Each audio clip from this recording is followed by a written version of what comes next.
Hello student, this is आकाश शर्मा और ये आप देख रहे हैं। देखिए, सांख्यिकी चैप्टर हम इसमें करेंगे। हम इससे पहले भी एक चैप्टर कर चुके हैं सांख्यिकी का, उसके बारे में हम अच्छे से पढ़ चुके थे। आइए इसमें हम आगे पढ़ते हैं। ठीक है, अब देखिए क्वेश्चन नंबर आप 1 देखेंगे। विद्यार्थियों के एक समूह द्वारा अपने पर्यावरण संचेतना अभियान के अंतर्गत एक सर्वेक्षण किया गया, जिसमें उन्होंने एक मोहल्ले के 20 घरों में लगे हुए पौधों से संबंधित निम्नलिखित आंकड़े एकत्रित किए। प्रति घर माध्य पौधे की संख्या ज्ञात कीजिए। तो माध्य के आपको मीन निकालना है। मीन का फॉर्मूला हम अच्छे से देख चुके हैं। अब पौधों की संख्या आपको कैसे दी हुई है? क्लास इंटरवल में। ठीक है, संख्या कैसे दी गई है आपको? CI क्लास इंटरवल्स में। ठीक है, अब घरों की संख्या क्या मानेंगे आप? F मानेंगे। माध्य ज्ञात करने के लिए आपने किस विधि का प्रयोग किया और क्यों? तो हमें माध्य ज्ञात करने के लिए कौन सी विधि प्रयोग करनी है और किस तरीके से करनी है हमें बताना है। अब प्रत्येक वर्ग अंतराल के लिए वर्ग चिन्ह कितना होगा? x1 होगा। ज्ञात करने के लिए निम्नलिखित सूत्र का प्रयोग करें। वर्ग चिन्ह क्या हो गया? x1 ऊपरी वर्ग सीमा प्लस निचली वर्ग सीमा अपॉन 2। ये हम कर लेते हैं। हमें इसका मध्य बिंदु निकालना है। ठीक है, xi। तो xi निकालने के लिए मध्य बिंदु में ऊपरी सीमा और निचली सीमा को टोटल करके 2 से डिवाइड कर देंगे। ठीक है, अब आइए हम देखते हैं पौधों की संख्या। ये आपको क्या दिया हुआ है? क्लास इंटरवल 0 to 2, 2 to 4, 4 से 6 तक, 6 से 8 तक, 8 से 10 तक, 10 से 12 तक, 12 से 14 तक। अब घरों की संख्या क्या है आपकी? F। तो आपको दी गई 1 2 1 5 6 2 3 और ये योग क्या आ गया इसका? टोटल 20। क्या आ गया? 20। इसको सम भी लिख सकते हैं, सम ऑफ F। अब क्या आ गया आपका? मध्यमान। मध्यमान हम निकालेंगे इसके मध्य बिंदु। तो हमें इसके फॉर्मूला लिखा था मध्यमान का, ऊपरी सीमा प्लस क्या? निचले वर्ग की सीमा अपॉन 2। तो हमने क्या करा? 0 + 2/2। तो क्या आ गया आपका? 2/2 ही आएगा, तो आ गया 1। तो मध्यमान 1 आ गया। इसी प्रकार हम निकालेंगे 2 + 4 का, 2 + 4/2। तो क्या आ गया? इजिकल टू आपका 6/2 आ गया और ये आ गया आपका 3। यहाँ पर 3 ले लिया। इसी प्रकार 4 और 6 का निकाल के देखते हैं। देखिए 6/2 तो क्या आ गया आपका? 10/2। ये आ गया आपका 5। क्या आ गया? 5। अब इन दोनों का निकाला तो 7 आ गया, इसका निकाला तो 9 आ गया, इन दोनों का निकाला तो 11 आ गया और 12 और 14 का निकाला तो 13 आ गया। ठीक है, अब F1 X1, F1 और X1 क्या आ गया? 1 × 1, इन दोनों की इंटू कर ली। F और X का क्या कर लिया आपने? इन दोनों की इंटू कर ली। इस तरीके से हम इसकी इंटू कर लेंगे। तो क्या आ गया? 2 × 2 3 6, 1 × 5 5, 5 × 7 35, 6 × 9 15 4, 2 × 11 22 और 13 × 3 क्या आ गया? 39। क्या आ गया? 162 आपका इसका टोटल आ गया। यहाँ सारणी से हम निम्नलिखित मान प्राप्त होते हैं। हमें क्या क्या प्राप्त होते हैं? सिग्मा F1 तो आपको पता है कितना है। सिग्मा F का टोटल क्या आ गया? 20 आ गया आपका। और सिग्मा F1 और X1 का टोटल आ गया 162। अब आपको क्या निकालना था? क्वेश्चन में माध्य निकालना था। माध्य पौधों की संख्या ज्ञात करनी थी। तो माध्य निकालने के लिए क्या करेंगे? Sigma F1 X1 upon sigma F1 162/20 क्या आ गया? 8.1। इतना समझ में आया आपको? अतः प्रति घर माध्य पौधों की संख्या कितनी हो गई आपकी? 8.1। इतना आपको समझ में आया? यहाँ माध्य प्राप्त करने के लिए प्रत्यक्ष विधि का प्रयोग किया गया है, जिसमें X1 और F1 के मान छोटे हैं। ठीक है, अब यहाँ प्रत्यक्ष विधि का प्रयोग किया गया है और हमने कितनी विधियों को पढ़ा था? प्रत्यक्ष विधि। और हमने कौन सी विधि पढ़ी थी? कल्पित मान वाली विधि और पग विचलन विधि, जिसमें कल्पित मान में हमें d निकालना पड़ता था। ठीक है, a माइनस हम क्या कर देते हैं? x की वैल्यू, और u के लिए क्या कर देते हैं हम? जो हमारा d आएगा उसको अपॉन हम किसी नंबर से डिवाइड कर देते हैं। इसमें क्या कर देते हैं? किसी नंबर से हम इसमें डिवाइड कर देंगे। वो मान लेंगे तो हमारा ये u1 की वैल्यू आ जाएगी, d' वैल्यू आ जाएगी।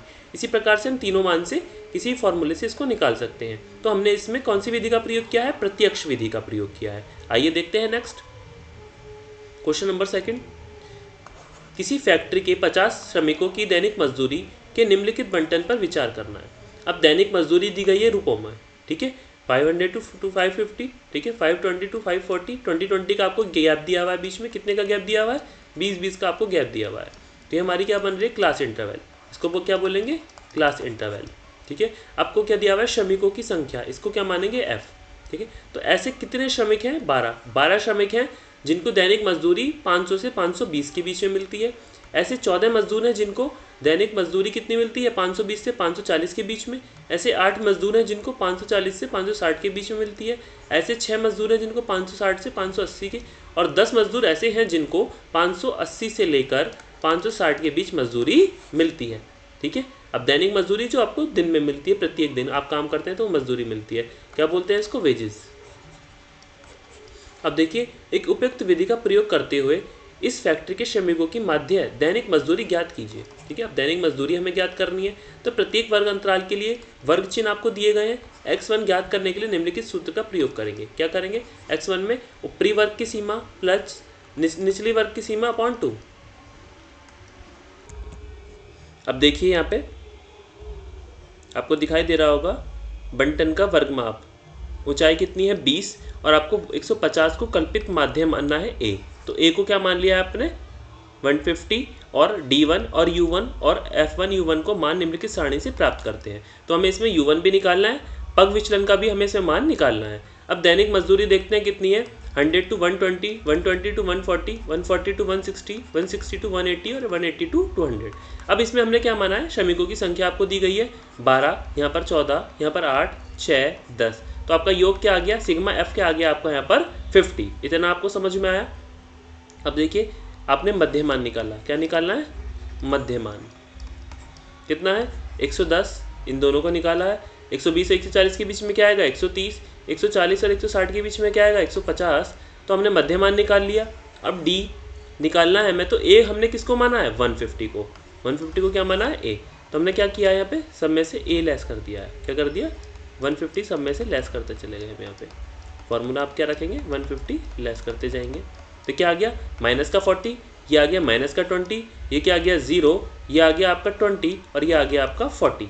इतना आपको समझ में आया। अब देखिए यू डैश निकालने के लिए आपको कहना पड़ेगा, आपने 20 को मान लिया यहाँ पर इसके, ठीक है, अब 20 को हमने नीचे मान लिया इसके सपोज में आई, तो u1 क्या आ गया हमारा -2, -1, 0, 1 और 2। अब f1 और u1 निकालने के लिए आप क्या करेंगे, इनकी इंटू करेंगे, f की 12 इंटू 2 माइनस का 24 माइनस का 14, 0, 6 और 20, तो आंसर क्या आया आपका माइनस का 12। तो क्या आया माइनस का 12। अब यहाँ सारणी से हम निम्नलिखित मान प्राप्त करते हैं। सिग्मा f1 कितना है आपका 50 आपको दिया हुआ ये रहा।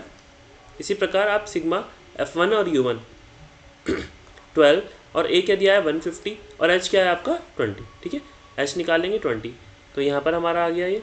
अब देखते हैं इसका माध्य का मान रखते हैं। कल्पित मान का a हमने क्या माना था 150 और सिग्मा f1 u1 आपका क्या आ गया माइनस का 12 और सिग्मा f1 और h का मान क्या है आपका 20। क्या आया था निकल कर 20 आपने माना था यहाँ पर नीचे h ये रहा। ठीक है, तो हम u1 वाले फार्मूले में d1/h, तो h को हमने क्या माना था 20, तो फार्मूले में इसकी इंटू करते हैं यहाँ से हम, तो 150 प्लस 12/50 इंटू 20, इतना आया समझ में। तो 150 माइनस 24/5, तो एलसीएम ले लिया हमारा 50, 150 में से 4.8 हमने लेस कर दिया और ये आ गया 145.2, इतना समझ में आया। तो प्रत्येक फैक्ट्री के दैनिक मजदूरों जो मजदूरी है प्रत्येक श्रमिक की वो कितनी है 145.20, 145 रुपये लगभग एक मजदूर को दैनिक मजदूरी मिलती है। तो हमने किस फॉर्मूले से निकाला है, पग विचलन विधि से हमने इसका प्रयोग करके प्रत्येक मजदूर की दैनिक मजदूरी को ज्ञात किया है। आगे देखते हैं, क्वेश्चन नंबर 3 आया आपका यहाँ पर। निम्नलिखित बंटन एक मोहल्ले के बच्चों के दैनिक जेब खर्च दर्शाता है। माध्य जेब खर्च कितने 18 रुपये है। लुप्त बारंबारता f ज्ञात करनी है हमें, और दैनिक जेब भत्ता कितना है रुपये में 11 से 13, 13 से 15, 15 से 17, 17 से 18, 19 से 21, 21 से 23 और ये आ गया पूरा।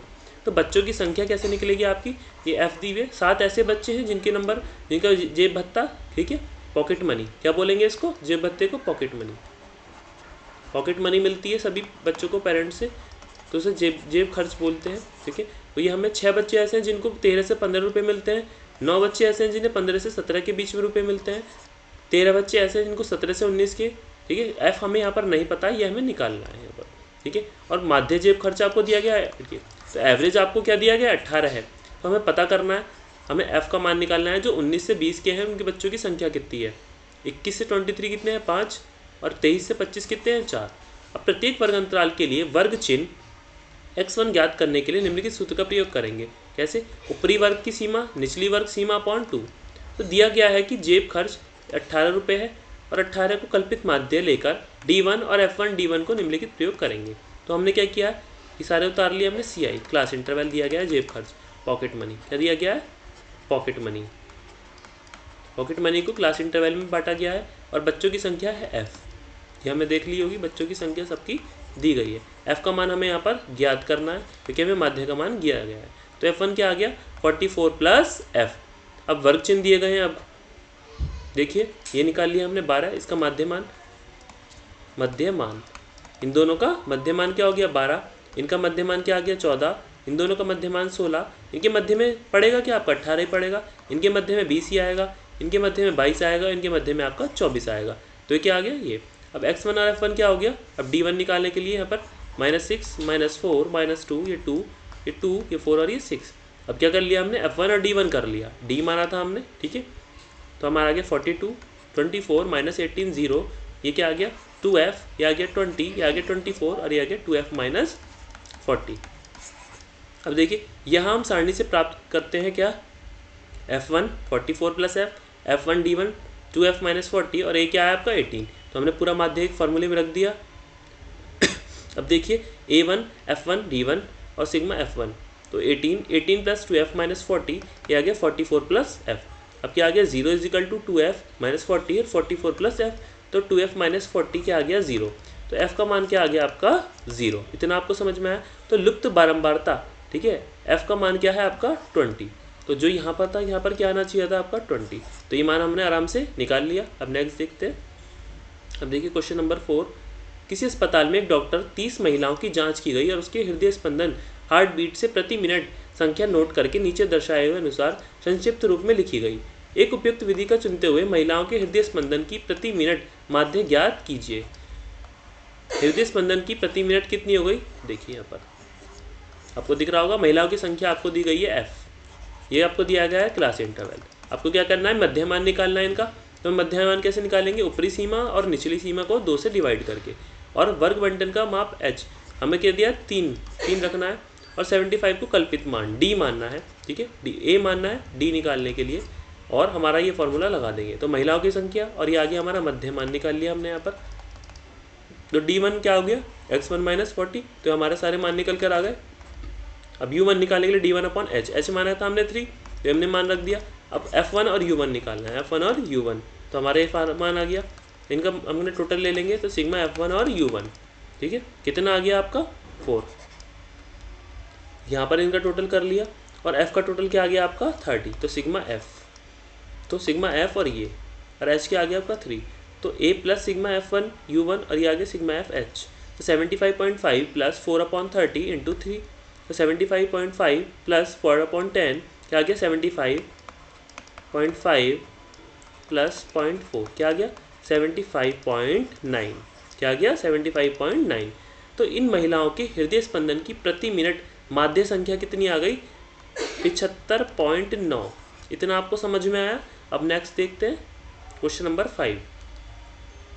किसी फुटकर बाजार में फल विक्रेता पेटियों में रखे आम बेच रहे थे। इन पेटियों में आमों की संख्या भिन्न भिन्न थी, क्या थी, अलग अलग थी। पेटियों की संख्या के अनुसार आमों के बंटन निम्नलिखित था। आमों की संख्या कितनी थी 52 से 50 से 52, 53 से 55, 55 से 53, 59 से 61 और 62 से 64। पेटियों की संख्या 15, 110, 135, 115 और 25। एक पेटी में रखे गए आमों की माध्य संख्या ज्ञात कीजिए। आपने माध्य ज्ञात करने की विधि का प्रयोग किया है, ठीक है। अब आमों की संख्या आपको दी गई है, ठीक है, और पेटी की संख्या f दी गई है, ठीक है। अब इसमें अलग अलग विचलन दिए गए हैं आपको, क्लास इंटरवल कैसे दिए गए हैं अलग अलग। यहाँ वर्ग सतत नहीं है, कैसे हैं, सतत नहीं है। दो वर्गगत वर्गों ऊपरी और निचली सीमा में 1 का अंतर है। अतः वर्ग को सतत बनाने के लिए हमें 0.5 1/2 की ऊपरी सीमा में जोड़ देते हैं और निम्न सीमा में से हम घटा देंगे। तो इसमें से तो हम 0.5 ऐड कर देंगे और इसमें 0.5 को लेस कर देंगे। निचली सीमा में से लेस करेंगे, ऊपरी सीमा में ऐड कर देंगे। तो हमें क्या करना है, वर्ग चिन्ह निकालने के लिए तो वही फार्मूला, ऊपरी सीमा प्लस निचली सीमा 0.2 रखना है। अब नेक्स्ट देखते हैं। अब देखिए हमने श्रेणी बना ली सतत, इसमें h3 मानना है और 75 को कल्पित माध्य मानना a लेते हुए d1 u1 और f1 u1 का निम्नलिखित प्राप्त करते हैं। कैसे करते हैं, अब देखिए इसमें से 5 लेस कर दिया 0.5, इसमें 0.5 ऐड कर दिया, तो हमारी सतत श्रेणी बन गई। सतत श्रेणी में, और ये f1 आपको दिया हुआ है, इसका टोटल क्या है आपको 400, तो क्या हो गया सिग्मा f। आपको मध्यमान निकालना है, इनका मध्यमान क्या आ गया 51। ठीक है, इस फॉर्मूले से रख के भी निकाल सकते हैं, नहीं तो आपको ऐसे भी इसमें समझ में आ जाएगा। अब ये D1 निकाला है आपने, इसमें U1 निकाल लिया और ये F1 ये इन सब का टोटल निकाल लिया। ठीक है, क्या आ गया टोटल इसका 25। ठीक है, F1 U1, तो इसको मान को रख दिया हमने इस फॉर्मूले में माध्य वाले, और हमारा 75 + 25/4 × 3, तो हमारा क्या निकल कर आया 57.19। तो पेटी में रखे आमों की संख्या कितनी आ गई 75.19। अब पग विचलन विधि का प्रयोग करते हुए F1 D1 के बड़े मान हैं, D1 के सभी मानों के अभिनिष्ट भाजक हैं। कैसे हैं? सभी भाजक हैं, तो D से भी वही आता है आपका, X से भी और डायरेक्ट मेथड से वही आंसर आएगा। तो आज इस कक्षा में हमने क्या सीखा कि हम किस तरीके से हम तीनों फार्मूले को रख के हम किसी भी सांख्यिकी आंकड़ों को वर्गीकृत करके उनका मान निकाल सकते हैं, उनका एवरेज निकाल सकते हैं, उनका मध्यमान निकाल सकते हैं। ठीक है, अब आगे का हम नेक्स्ट कक्षा में सीखते हैं। आज के लिए थैंक यू।